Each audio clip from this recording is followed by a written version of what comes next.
tardes, mis amados hermanos. Damos gracias a Dios por tener la oportunidad de estar en este día, dando la gloria a Él y solamente a Él. Un placer estar por este medio saludándolos a cada uno de ustedes y dispongámonos a darle este culto y toda la gloria a nuestro Dios. Hermanos, vamos a darle lectura al libro de los Salmos, en el Salmo número 100. Dice la palabra del Señor en el Salmo número 100: Cantad alegres a Dios, habitantes de toda la tierra, servid a Jehová con alegría, venid ante su presencia con regocijo. Reconoced que Jehová es Dios, Él nos hizo y no nosotros a nosotros mismos. Pueblo suyo somos y ovejas de su prado. Entrad por sus puertas con acción de gracias, por sus atrios con alabanza. Alabadle, bendecid su nombre, porque Jehová es bueno, para siempre es su misericordia y su verdad por todas las generaciones. Amén. Vamos a orar. Alabado, bendito, santo, eterno Dios, gracias te damos en esta tarde, porque tú eres bueno, Señor, porque para siempre es tu misericordia. Gracias, pues, por este día, Señor. Gracias porque nos sustentas a cada momento, a cada instante de nuestras vidas, Señor.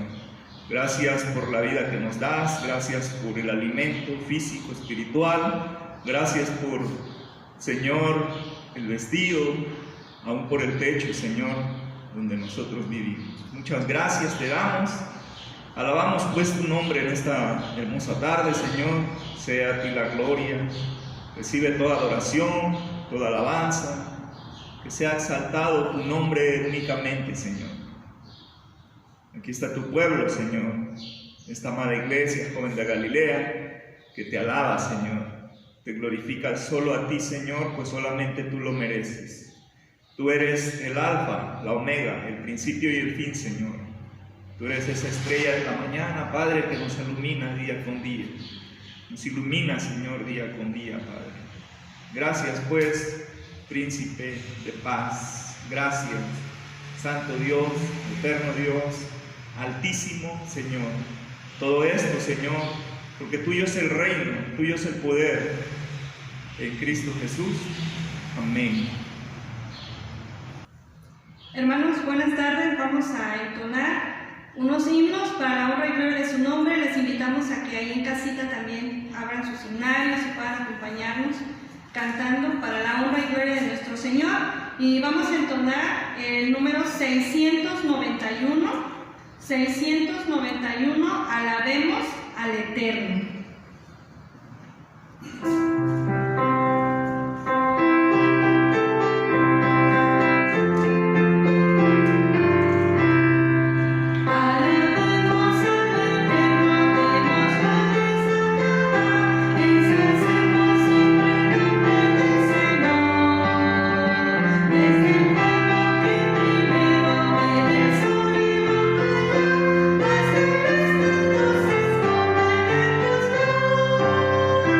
Con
421.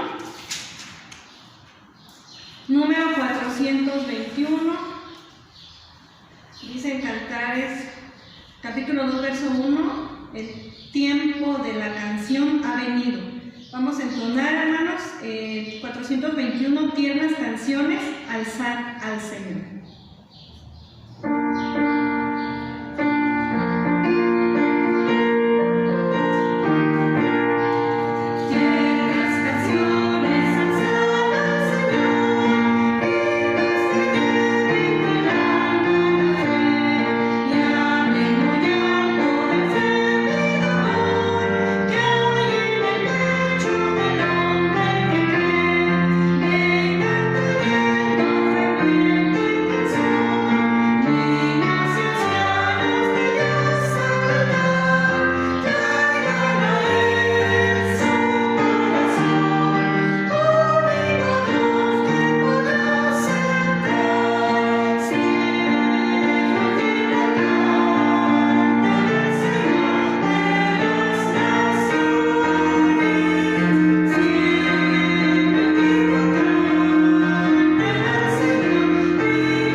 Y ahora vamos a entonar el himno 281.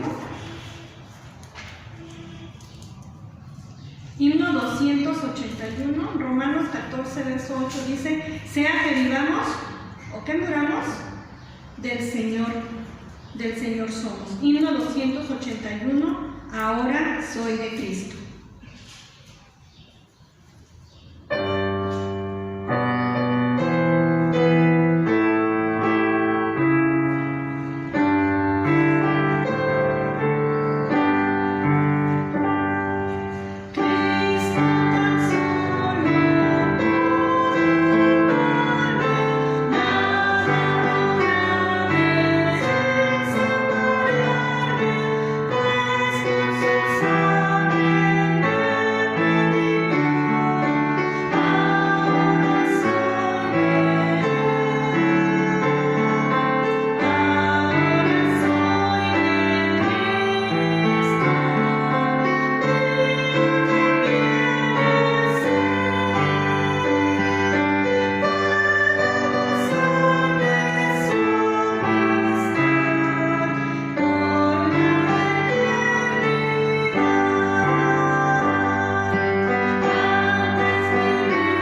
Hechos, capítulo 2, verso 40 nos dice: testificad diciendo, sed salvos de esta perversa generación.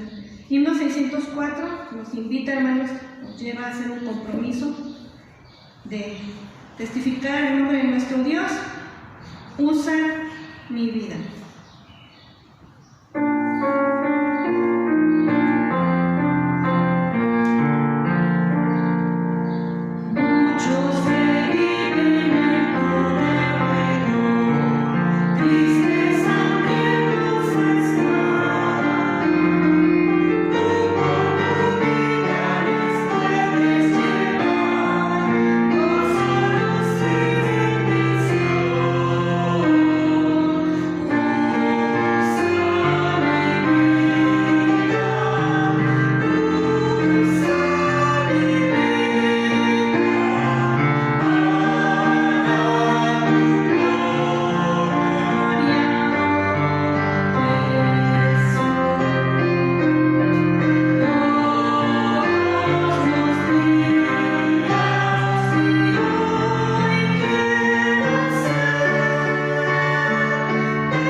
Es un gozo poder acercarnos delante de nuestro Dios nuevamente hoy en este día, un día especial, primer día de la semana que Dios nos regala, una semana más. Gracias a Dios por su misericordia, por su cuidado que ha tenido para con nosotros. Y vamos a continuar nuestro culto en esta hora. Les invito a que abramos nuestras Biblias después de haber estado con la Semana Santa, los domingos pasados, la entrada triunfal, domingo de resurrección. Hoy regresamos nuevamente a Juan, Evangelio según San Juan, y les invito a que abramos nuestras Biblias en el capítulo 1 y vamos a ver el día de hoy los versículos 15 al 18. Juan capítulo 1, versículos 15 al 18. Si lo tenemos, dice así: Juan dio testimonio de él y clamó diciendo: Este es de quien yo decía, el que viene después de mí es antes de mí, porque era primero que yo, porque de su plenitud tomamos todos y gracia sobre gracia. Pues la ley por medio de Moisés fue dada, pero la gracia y la verdad vinieron por medio de Jesucristo. A Dios nadie le vio jamás. El unigénito Hijo que está en el seno del Padre, Él le ha dado a conocer. Vamos a orar. Padre, te damos muchas gracias en esta hora por la bendición que nos das de tener tu palabra. Gracias por Jesucristo, tu Hijo amado, que enviaras a este mundo a dar su vida por nosotros. Gracias. En esta hora háblanos en esta tarde y ayúdanos también, Señor, a ver y a comprender nuestra responsabilidad que tenemos como hijos e hijas tuyos, Señor. En esta hora pues oramos y gracias por este tiempo que podemos estar meditando en tu palabra, en el nombre de Jesús. Amén. Como hijos o hijas de Dios que somos, normalmente peleamos por nuestros derechos. Hoy en día los niños pelean derechos, pero cuando se habla de responsabilidades, nadie quiere responsabilidades, todos queremos los derechos, los privilegios, pero entendiendo algo, en todo hay derechos, pero hay también responsabilidades. En ningún trabajo, en ningún lugar hay solo privilegios. ¿Sí? Hay privilegios, pero hay también responsabilidades. Y pensar como hijos e hijas que somos de Dios, ¿creen que tenemos responsabilidades para con el Padre? ¿Tendremos o no tendremos responsabilidades? Ahora, ¿cómo estamos cumpliendo con mi responsabilidad? ¿Cómo estoy respondiendo con mi responsabilidad como hijo delante de Dios? Él es nuestro Padre. Cuando hemos sido adoptados como hijos de Dios, que hemos visto en Juan 1, 11, 12, a los suyos vino y los suyos no la recibieron, mas a todos los que la recibieron y creyeron en Él, les dio potestad de ser hechos hijos de Dios. Pero por ser hijos de Dios, vean, es una bendición, un privilegio que tristemente muchos no van a tener. No van a llegar a ser hijos de Dios. Van a terminar y se van a ir a una eternidad siendo hijos de ira. ¿Sí? Y se van a ir con el diablo, al infierno. Y es una realidad. Vean el privilegio que tenemos de ser hijos e hijas de Dios. Y el privilegio y la responsabilidad de poder reflejar de quién somos hijos. Poder reflejar, si me explico, de quién somos hijos. Aparte de que somos hijos de papá y mamá, Dios nos dio un padre y una madre. Ahora somos hijos de Dios, dice Juan 1:12, los cuales no son engendrados de voluntad de carne, de voluntad de varón, sino de Dios. Somos hijos de Dios y necesitamos tener bien presente eso. Somos hijos de Dios y como hijos de Dios necesitamos ser dignos representantes de quien somos hijos. ¿Sí? No somos hijos del diablo, somos hijos de Dios. Tener claro, somos hijos de Dios. Así que tenemos una gran responsabilidad de ser testigos de quién somos hijos. Pero cuán importante es, en medio de todo esto, la comunión con ese Padre. Normalmente cuando convivimos con alguien, empezamos a actuar como ese alguien. Dice la Biblia que se junta con necios, pues será quebrantado, va a ser un necio igual. El que se junta con iracundos va a ser también un iracundo. Y el que se junta con sabios va a ser un sabio. ¿Sí? Así que vean, si nos juntamos mucho con Cristo, si mantenemos esa intimidad con Él, vamos a comenzar a reflejar a Cristo. ¿Qué pasó con sus discípulos? Aquellos hombres que la gente decía, bueno, estos son hombres sin letras y del vulgo, hombres del montón, pero les escuchaban hablar palabras que ellos dijeron, oye, a pesar de que son del montón, hablan diferente. Y se dieron cuenta, la gente se dio cuenta que habían estado con Jesús, habían estado con el Maestro. La gente que nos rodea tiene que notar, tiene que ver esa diferencia en nosotros. Tienen que ver, oye, es diferente, ya no era como era antes. Tienen que ver esa diferencia porque ahora somos hijos de Dios. He ahí el reto de la vida cristiana. Y aquí vemos dos cosas en estos versículos. Y vamos a ver acerca de los testigos y el efecto de la encarnación. Aquí Juan nos ofrece testigos de la verdad del verbo divino. Y primeramente, el primer testigo que nos presenta es a Juan el Bautista, de quien dio testimonio, que clamó diciendo: es desde quien yo decía, el que viene después de mí es antes de mí. Juan daba testimonio de Cristo. El testimonio de Juan era: viene alguien que es antes de mí y viene después de mí.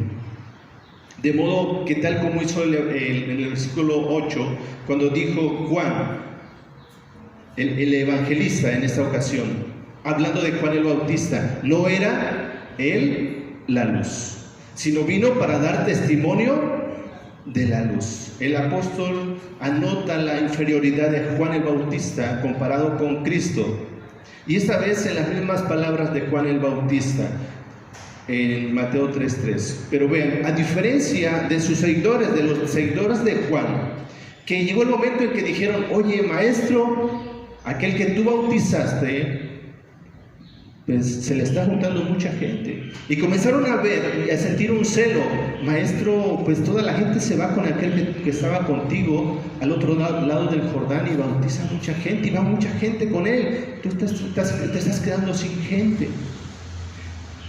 Pero Juan entendió claramente y aceptó alegre su papel subordinado, porque Juan era solamente una voz que clama en el desierto: preparad el camino del Señor, enderezad sus sendas.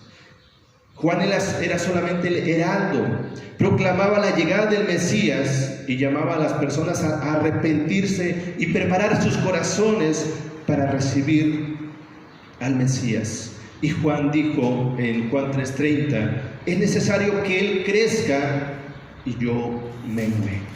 Es necesario. Juan entendió que solamente vino a ser testigo, vino a anunciar la llegada del Mesías. Y él dijo: no soy la luz. Lo veremos más adelante. No soy la luz. El próximo domingo veremos parte de eso. ¿Sí? Solamente soy una voz que clama. Cuando Juan reconoció la preeminencia de Jesús, dijo: el que viene después de mí, dice en el versículo 15, es antes de mí, porque era primero que yo. Jesús, el esperado, el Mesías, dice Juan, vino después de mí. Bien, ¿quién nació primero, Juan o Jesús?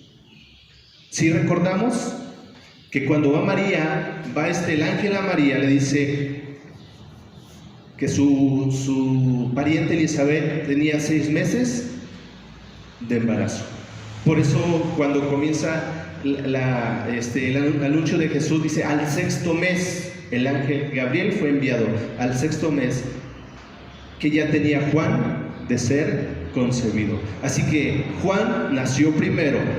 Juan inició primero su ministerio predicando, pero Juan el Bautista dijo: el que viene después de mí es antes de mí, porque era primero que yo. O sea, él ya era, ¿sí? Él ya era. Con todo, vean, Juan lo reconoció: el que viene después de mí, dice, es antes de mí, porque era primero que yo. La referencia aquí, como en los versículos 1 y 2, es de la preexistencia eterna de Jesús. Cuando vemos los versículos 1 y 2, si recordamos, que dice: en el principio era el verbo, y el verbo era con Dios, y el verbo era Dios. Este era en el principio con Dios. Y no en el principio del mundo, sino en el principio, no podemos decir o pensar en Dios. ¿En qué momento existió Dios? Él ha existido siempre. Es un misterio. Lo vimos la clase de teología los lunes, ¿no? ¿Cómo podemos entender, comprender la existencia de Dios? Él existe por sí mismo y ha existido siempre. Es algo que no podemos entender muchas veces. Y Juan dice, Él era antes que yo.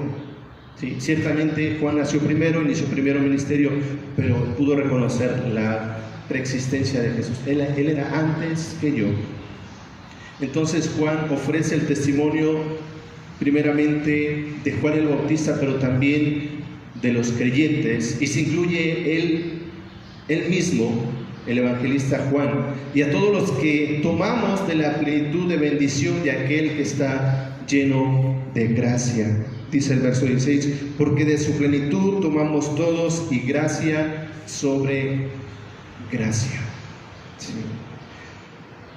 Dice Colosenses 2:9 que en Cristo habita corporalmente toda la plenitud de la deidad. Así que Él provee para todas las necesidades de su pueblo por su gracia y misericordia. En Efesios capítulo 3, versos 12 y 13 dice, y Él mismo constituyó a unos apóstoles, a otros profetas, a otros evangelistas, a otros pastores y maestros. ¿Para qué? Dice, a fin de perfeccionar a los santos para la obra del ministerio, para la edificación del cuerpo de Cristo, hasta que todos lleguemos a la unidad de la fe y del conocimiento del Hijo de Dios, a un varón perfecto a la medida de la estatura de la plenitud de Cristo. Así que nuestro reto como hijo de Dios, hija de Dios, es llegar a esa plenitud de Cristo, ser como Cristo. Así que los demás tienen que ver a Cristo en nosotros. Es el reto de la vida cristiana. Vean, cuando viene Cristo, y lo vemos más adelante, Él viene a reflejar al Padre. Finalmente se va, viene el Espíritu Santo, y el Espíritu Santo no viene a darse a conocer a sí mismo. Él viene a dar a conocer a Cristo. ¿Y quién está en nosotros? El Espíritu Santo. Y el Espíritu Santo quiere dar a conocer a Cristo. ¿A través de quién? A través de quién está en nosotros. Este abastecimiento abundante nunca se acaba o disminuye. La gracia continuamente seguirá como un flujo interminable e ilimitado para toda circunstancia. Así que la gracia, cuando hablamos de la gracia es el deseo y el poder que Dios nos da para hacer su voluntad. En una ocasión el apóstol Pablo, padeciendo de una enfermedad, dice, he orado al Señor que me lo quite una y otra vez, pero Él ha dicho, bástate mi gracia, porque mi poder se perfecciona en tu debilidad. Así que los testigos de la encarnación, Juan el Bautista, Juan el apóstol, y todos nosotros que hemos recibido de esa gracia. Por gracia somos salvos. Por gracia somos hechos hijos de Dios. Y número 2, dice el verso 17 y 18, pues la ley por medio de Moisés fue dada, pero la gracia y la verdad vinieron por medio de Jesucristo. A Dios nadie le vio jamás. El unigénito Hijo que está en el seno del Padre, Él le ha dado a conocer. Dice el verso 14, y aquel verbo fue hecho carne y habitó entre nosotros, y vimos su gloria, gloria como del unigénito del Padre, lleno de gracia y de verdad. ¿Sí? Ahora, ¿cuál es el beneficio de la encarnación de Cristo? Primero, que la gracia triunfó sobre la ley. ¿Sí? Que la gracia triunfó sobre la ley. Como la ley fue dada por Dios, por medio de Moisés, ¿sí? Que dice Levítico 26:46, estos son los estatutos, ordenanzas y leyes que estableció Jehová entre sí los hijos de Israel en el monte Sinaí por mano de Moisés. Así que esa ley que fue dada por Dios está imbuida de la gloria de Dios y refleja su carácter santo. ¿Por qué da esa ley? Porque Dios espera que el hombre obedezca, que el hombre sea diferente. ¿Se imaginan si no hubiera ley? Y lo dice la palabra, si no hubiera ley, no habría pecado. Y esa sería una tragedia aún para nosotros, porque entonces no habría necesidad de un Salvador. Si no hay pecado, no hay necesidad de un Salvador. ¿Sí? Así que la ley es importante. Pablo pudo decir, ¿qué diremos pues? ¿La ley es pecado? Dice, en ninguna manera. Porque dice, yo no conocí el pecado sino por la ley. Dice, la ley en la verdad es santa y el mandamiento santo, justo y bueno. Con todo, aunque Dios mostró su gracia en el Antiguo Testamento, podemos ver su gracia manifestada de diferentes maneras. Por ejemplo, cuando Dios decide destruir toda carne por causa de la maldad del pecado, de pronto dice en Génesis 6:8, pero Noé halló gracia ante los ojos de Jehová. Y dice Proverbios 3:34, a los humildes dará gracia. Sí. La ley no era un instrumento de gracia. Sí. Pero podemos ver la gracia de Dios en el Antiguo Testamento manifestada en el hombre. Vean, en su lugar Dios concedió gracia y perdón para los pecadores arrepentidos que habían violado su ley santa en base con lo que Cristo haría para proporcionar la expiación. En Gálatas 4:4 nos dice que a su tiempo Dios envió a su Hijo, nacido de mujer, dice, nacido bajo la ley, para que redimiese a los que estaban bajo la ley, a fin de que recibiesen la adopción de hijos. Dice, la ley no salva a nadie.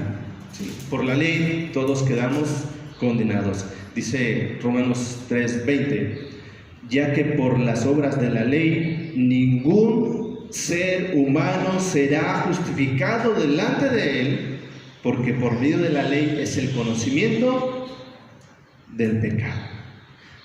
Así que el conocimiento de la ley nos hace convictos a los pecadores por su incapacidad de guardar a la perfección las normas justas de Dios, y los condena al castigo eterno de la justicia divina, de modo que el hombre no puede alcanzar la salvación por las obras de la ley. Santiago nos dice en 2:10, porque cualquiera que guardare, vean, toda la ley, pero ofendiere en un punto, ¿qué dice? Se hace culpable de todos. ¿Sí? Así podría el hombre, que jamás lo haría, pero podría el hombre guardar el 99.9% de la ley, pero con ese que falle, echa a perder todo, es absolutamente todo.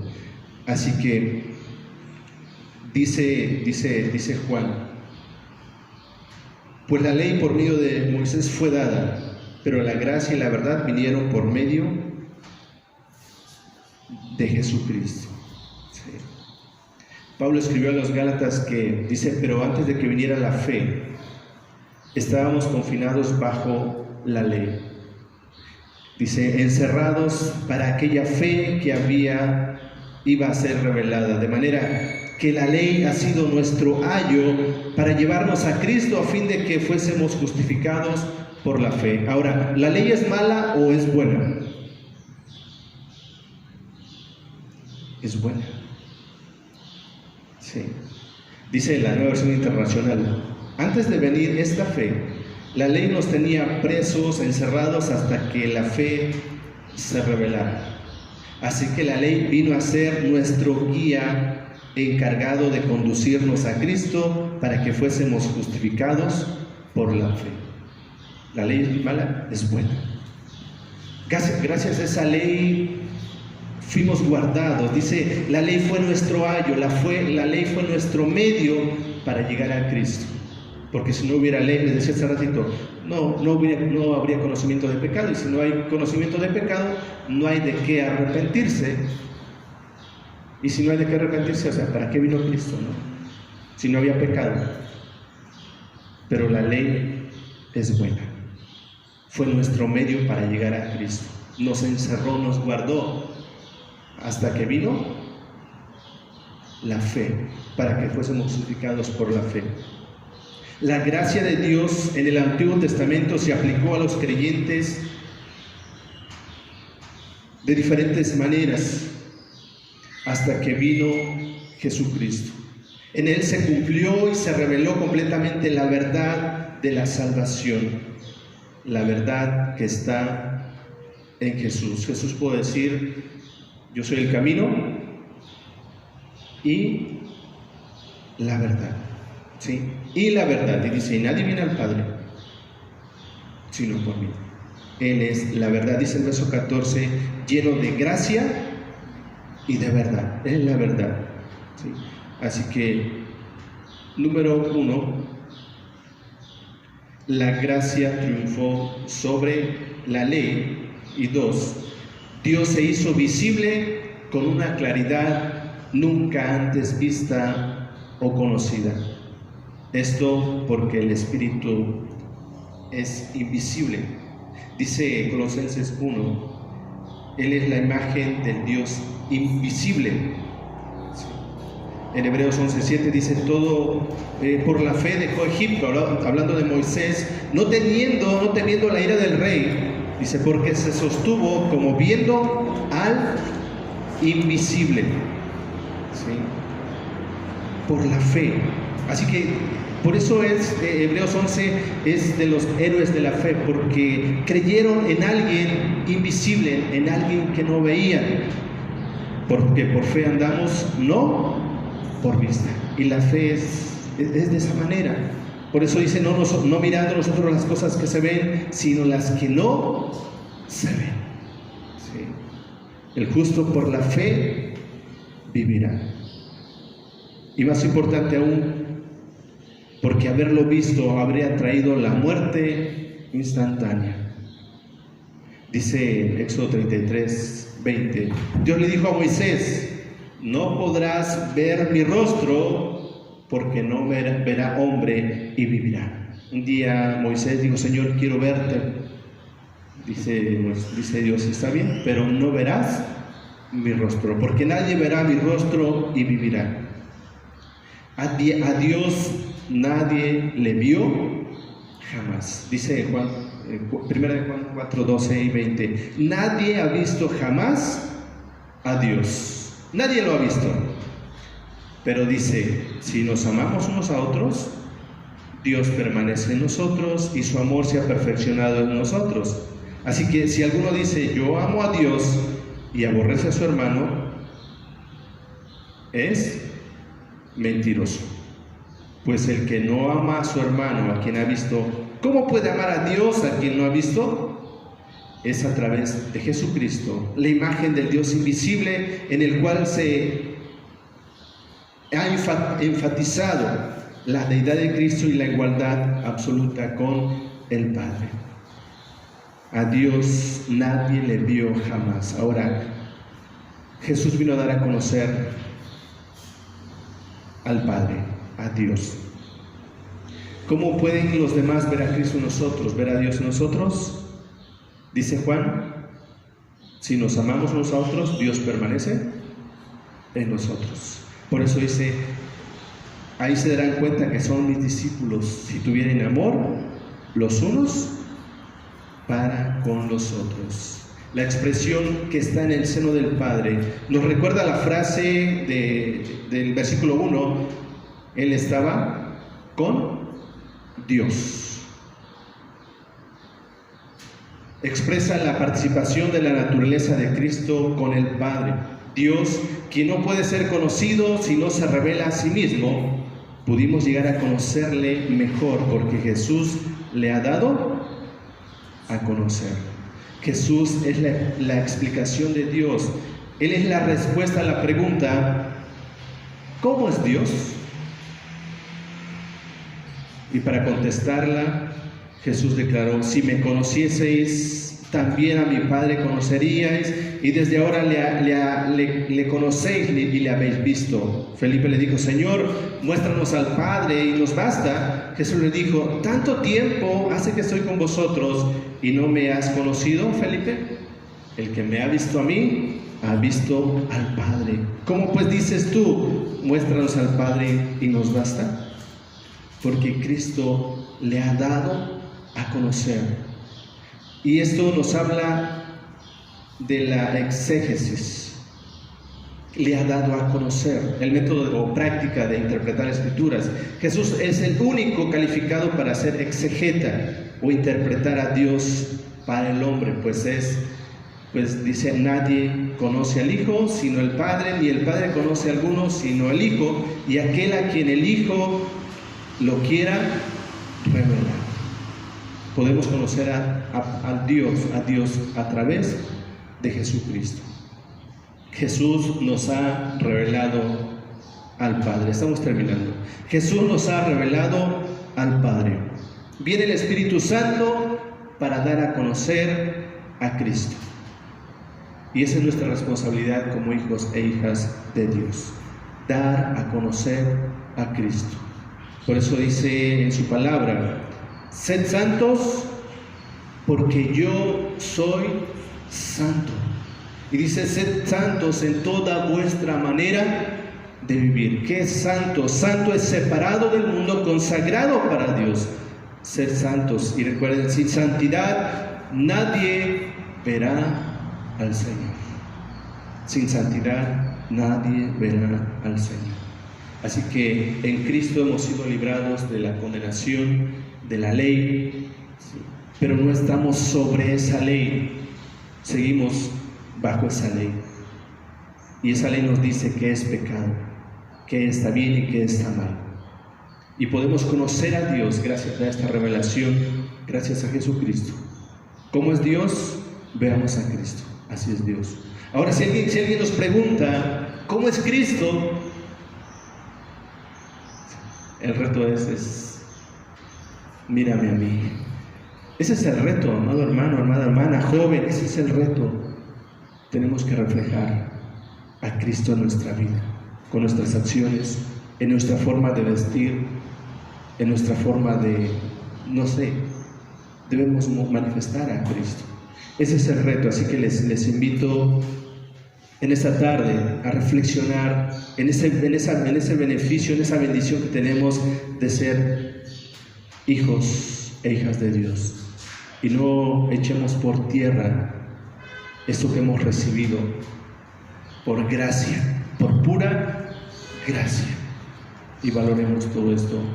Y como dice Romanos 12:1, así que hermanos, considerando lo que Dios ha hecho por nosotros, preséntense a Dios en sacrificio vivo, santo, agradable, que es vuestro culto racional. Así que hermanos, pensemos en esto y hagamos lo que tenemos que hacer: servir a Cristo, dar a conocer a Cristo. Vamos a orar. Te damos gracias, Padre, en esta tarde. Gracias por tu palabra, gracias porque podemos conocerte más y más cada día. Gracias porque nos has librado de la ley que nos lleva a la muerte. Pero, Señor, gracias porque dice tu palabra que esta ley es buena, porque si no fuera por ella no se conocería el pecado. Y eso, si no hay pecado, no habría necesidad de Cristo. Pero gracias porque esa ley nos da a conocer el pecado y nos lleva a esa necesidad de un Salvador. Y gracias por Jesucristo, en quien podemos conocerte, Padre, a través de quien podemos conocerte. Ahora te pido que nos ayudes para que los que nos rodean también puedan conocerte, Jesús, a través de nosotros. Que el poder de tu Espíritu Santo se manifieste en nuestras vidas y se cumpla ese propósito por el cual está en nosotros. Nos santifique cada día y te puedas dar a conocer a través de nosotros. Padre, ayúdanos y perdónanos si nuestro testimonio no ha sido eficaz. Perdónanos y ayúdanos, Padre, en el nombre de Jesús. Amén.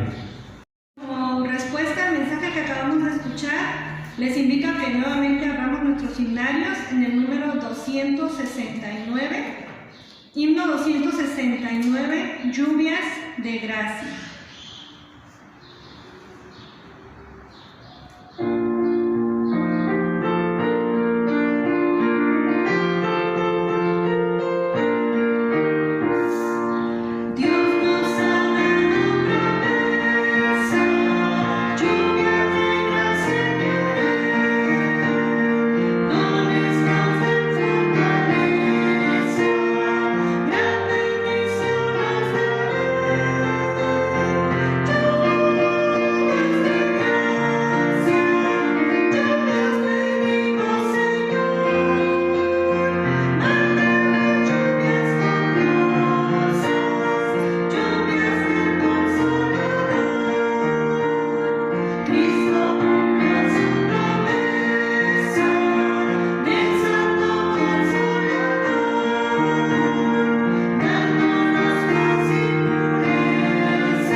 Es un momento de las ofrendas, de los diezmos.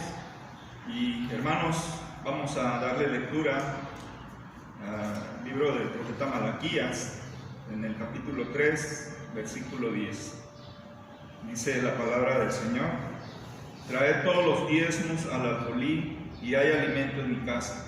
Y probadme ahora en esto, dice Jehová de los ejércitos, si no os abriré las ventanas de los cielos, y derramaré sobre vosotros bendición hasta que sobreabunde. Amén. Es momento, hermanos, de depositar nuestras ofrendas, nuestros diezmos, ahí en sus casas, donde quiera que ustedes se encuentren. Hágalo, hermano. Y vamos a orar por estas ofrendas. Bendito Señor, Padre Celestial, gracias te damos, Señor, en esta tarde. Gracias, Señor, porque nos permite, Señor, darte un poco, Señor, de lo mucho que tú nos das, Señor. Señor, te rogamos, te suplicamos, Dios, que bendigas estas ofrendas que fueron depositadas, que bendigas los diezmos. Señor, que bendigas también los trabajos de mis hermanos, Señor. Que bendigas sus fuentes de ingresos, Señor, sus negocios, sus trabajos, Señor. Bendice pues esta ofrenda, Padre Santo, en el nombre de tu Hijo amado Jesucristo. Amén. Amén.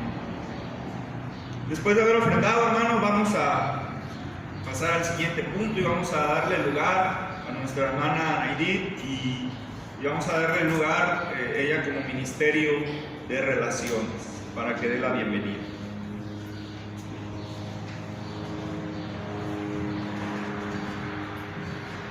Muy buenos días tengan todos ustedes, queridos hermanos. Su Iglesia Joven de Galilea les envía un saludo hasta sus hogares que el amor de nuestro Dios inunde el corazón de cada uno de ustedes y que las promesas escritas en las Sagradas Escrituras nos permitan seguir adelante y creciendo espiritualmente. Sin duda estamos viviendo alejados físicamente de nuestros hermanos en Cristo, pero este obstáculo no debe ser motivo de tropiezo en nuestras vidas cristianas, sino al contrario, hermanos, se debe presentar como una prueba nuestra fe y convicción que debemos enfrentar y vencer con las armas que nos ha señalado nuestro Señor Jesucristo, y a las que hace referencia el apóstol Pablo en su carta a los Efesios capítulo 6, versículo 14 al 18, al que doy lectura de la manera siguiente. Estad pues firmes, ceñidos vuestros lomos con la verdad y vestidos con la coraza de justicia, y calzados los pies con el apresto del Evangelio de la paz. Sobre todo, tomad el escudo de la fe, con que podáis apagar todos los dardos del fuego del maligno, y tomad el yelmo de la salvación y la espada del Espíritu, que es la palabra de Dios, orando en todo el tiempo, con toda oración y súplica en el Espíritu, y velando en ello con toda su perseverancia y súplica por todos los santos. Dios bendiga su santa palabra. Amados hermanos, no olvidemos en nuestras oraciones a nuestros pastores, a nuestros dirigentes y a sus familias, y sobre todo que lo llene de sabiduría divina para que tomen las decisiones correctas en el ámbito secular y en nuestra amada Iglesia. Permanezcamos pidiendo a Dios por nuestros hermanos enfermos, no solo de COVID, sino de cualquier otra enfermedad. Que Dios conforte a las familias que se encuentran dolientes, que proteja a todas las enfermeras, médico y personal de salud, para que puedan seguir ayudando día a día, que tienen que atender miles de personas enfermas, hermanos. Que Dios los proteja y bendiga a todos en todo momento, es nuestro principal deseo. Amén.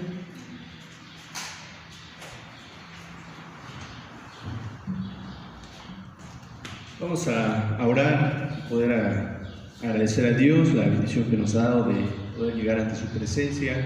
Les seguimos invitando, amados hermanos, a no desesperar. Esperemos que ya podamos tener cambios de iglesia para poder estar juntos ya en este tiempo. Así que les pido que sigamos orando porque siga la situación mejorando. Bueno, ahorita ha estado tranquilo, gracias a Dios. Esperemos que continúe así y pronto ya estaremos juntos como lo estuvimos el domingo pasado. Qué hermoso momento que pasamos el domingo. Vamos a orar y les invitamos a estar orando y no desmayar. Te damos las gracias, Padre, en nombre de Jesús, por la bendición que nos has dado de poder estar delante de tu presencia, llevando este culto, Señor. Gracias. Bendice a tu pueblo, bendice a tu iglesia, Padre, síguela sosteniendo, sigue avivando el fuego de tu Espíritu Santo en la vida de cada uno. Y Señor, gracias porque hasta aquí nos has guardado, nos has sostenido por tu gracia y misericordia. Gracias, Padre, en el nombre de Jesús. Y ahora, amados hermanos, amada iglesia, que la gracia de nuestro Señor Jesucristo, el amor de Dios el Padre y la comunión del Espíritu Santo sea con todos y cada uno de vosotros, con vuestras familias y con todo el pueblo de Dios esparcido sobre la tierra. Amén.